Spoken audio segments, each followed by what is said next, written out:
is the 4th of July, which means it is Independence Day in the United States. Or, as we in Canada like to call it, Friday. Just kidding. It's a joke. Don't shoot me. Don't shoot me, America. Don't shoot me. It's just a joke.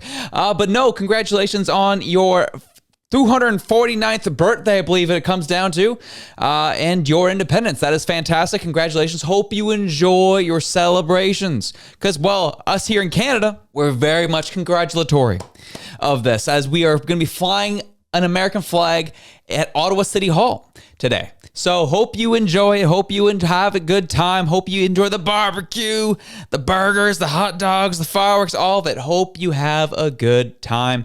We up here in Canada give you some good and well wishes. Today we're talking about, well, the 4th of July and us flying an American flag in Ottawa, which is first. Second, Trump is getting real loud again today, all because it's 4th of July and he has to be America. And then 3, I should say, is Mark Carney. It's been a bad week. For Mark Carney. And he's just getting trampled all over by Donald Trump this past week. And it started last Friday and hasn't stopped. It's been a rough go. Carney's losing support from everywhere at every point. Even his best friends over the pond are not supporting him no longer. We have a lot to get into. Welcome to the Elevate Podcast. I'm your host, Josh. If you get any value from today's show, I hope you can take the time to like, share, and subscribe. Helps us grow the show, helps us get to new audiences, and helps give people a new variation, different perspective than what the mainstream media currently offers. Now, let's get into our first story, shall we? As I pointed out, American flag will fly at Ottawa City Hall on July 4th to mark Independence Day. So I just want to make sure we're clarifying here. American flag flying at Ottawa City Hall, not Parliament, Ottawa City Hall for the 4th of July. And we'll read the first 2 paragraphs, just giving you an idea of what's kind of happening, why the story is being reported. The city of Ottawa confirmed to CTV News Ottawa, the stars and stripes will be raised under the flag protocol. The city of Ottawa will fly the American flag on Marion Dewar Plaza at City Hall on July 4th. Daniel Francher, protocol advisor with the city of Ottawa, said in an email. This is consistent with the city's flag protocol procedures and reflects Canada's formal diplomatic relations with the United States. According to the City of Ottawa's website, all embassies are invited to provide the City of Ottawa's Office of Protocol with their national flag to be flown outside City Hall on their respective national day. Flags will be flown from sunrise to sunset. More than 190 flags will fly at Ottawa City Hall this year to mark Independence Day or a national day. Rwanda's flag will also fly at Ottawa City Hall on July 4th to mark Liberation Day. So you kind of read this and kind of understand the context happening around it. This is just a protocol. This is what the city of Ottawa has typically done, especially when you are the capital of that country. This is kind of what they do. This is kind of what they've done for a long time. But it is fascinating, isn't it? Because, I don't know, I was informed by Mark Carney. Actually, no, I was informed by our prime minister that the U.S. can be taken as our enemy, that Trump is trying to break me. Trump is trying to conquer me. Trump is trying to take our resources. That is what I heard during the campaign, and quite frankly, it is fear that I bought into so wholeheartedly. That's the reason I voted for Mark Carney. Obviously, I'm being facetious on this, but this is essentially was the messaging, and we heard it, those words verbatim come from Mark Carney's mouth throughout the campaign to let us know how dangerous Donald Trump is, how dangerous the United States are. In some cases, people around the Liberal Party have uttered that the United States is a national security threat. The U.S. is scary. We can't be dealing with them. We can't trust them. It's over. Remember this? Our relationship with the United States is over. Remember that one? So I did find it interesting that, I don't know, that an American flag would be flying at Ottawa City Hall, because I was informed that we have a huge danger at our border in the United States of America and Donald Trump. A country that you view as an enemy, you typically wouldn't fly their flag in your capital. Just gonna put that out there. If people really bought into that idea, if people really bought into that thought, there would be no problem. That flag would not be flying today. Ottawa City Hall would not be acknowledging Independence Day for the United States of America. This is just one inkling. This is just one clue to show how unserious those threats by Mark Carney really were.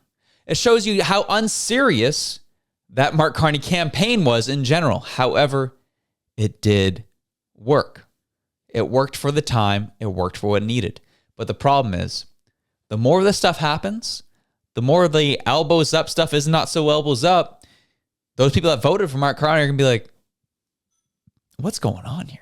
I don't understand what's going on. I do not get what's going on. Why are we flying the stars and stripes? We hate those guys. We've already showed on the show multiple times different left-wing supporters being like, I didn't vote for this. I don't want this.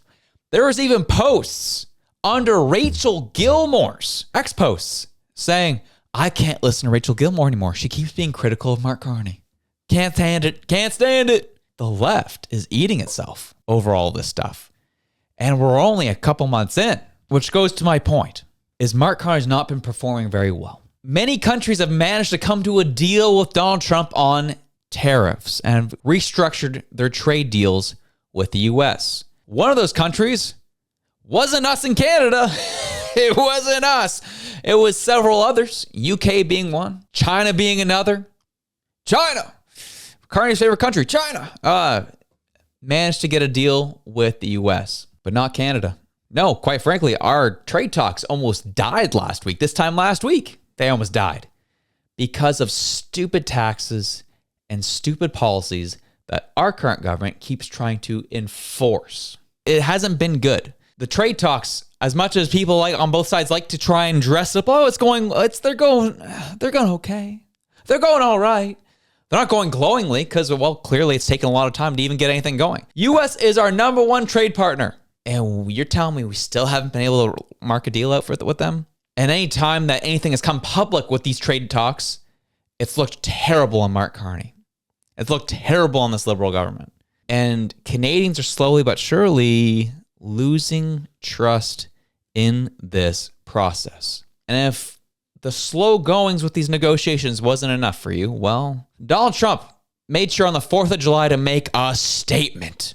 Trump set to impose tariffs up to 70% on dozens of nations. He made it loud and clear of what he's planning to do.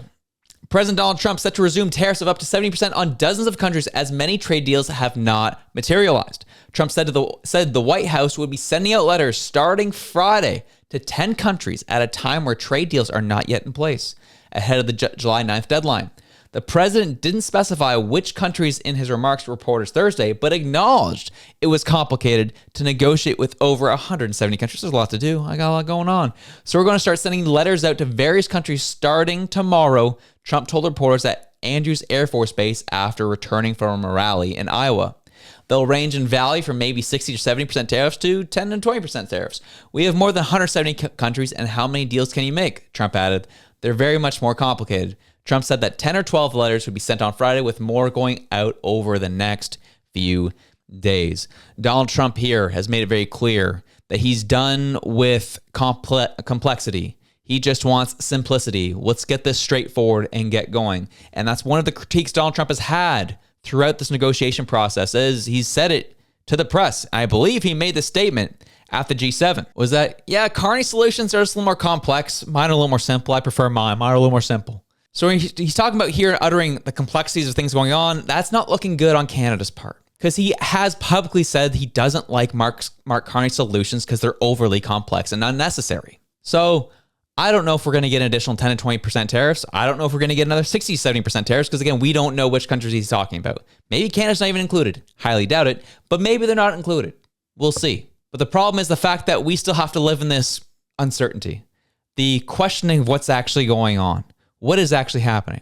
And the fact that we elected the best negotiator in the country, who's the most European of all the non-Europeans, the man, the myth, the legend, Mark Carney. That's who we have elected. We still don't have a deal. We might be getting more tariffs thrown on us because, well, we don't have a deal in place yet. The deadline of our negotiations is July 21st, which is past July 9th.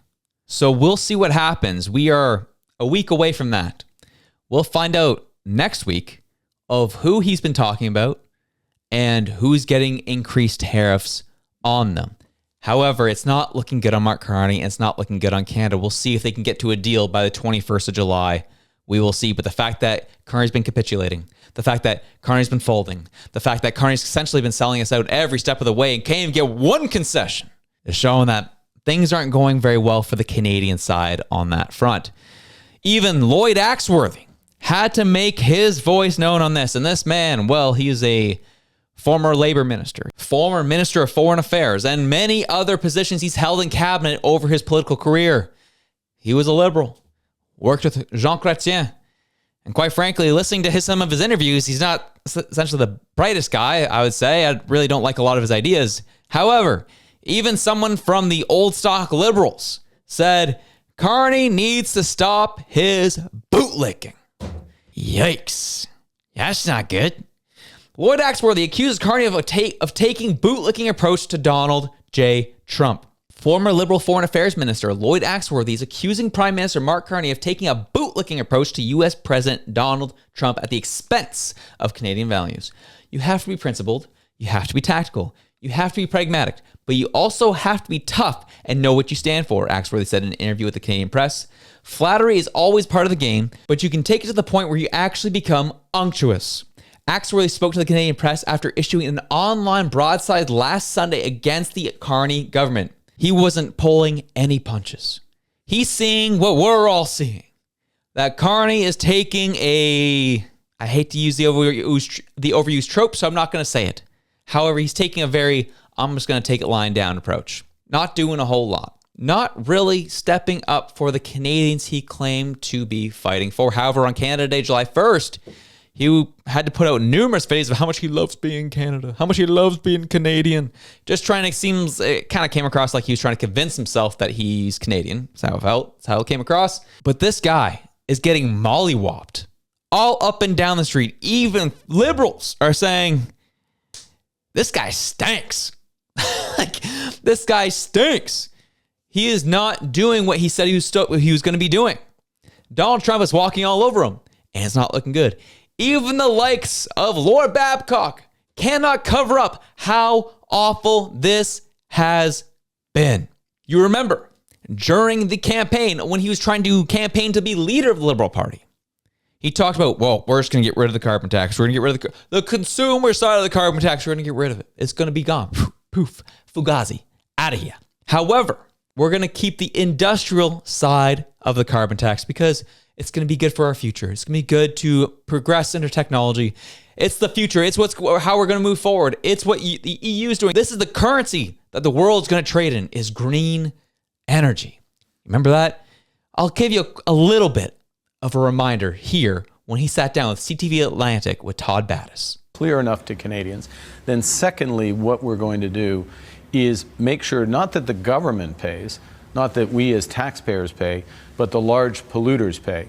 And so what happens... But does that not ultimately trickle down? No, because what the big companies are producing, by and large, are not products that we are consuming. There's some element of that, but by and large, a steel company, how much steel are you using these days, Todd? I mean, not as much we used to. So anyway, so that's core to it.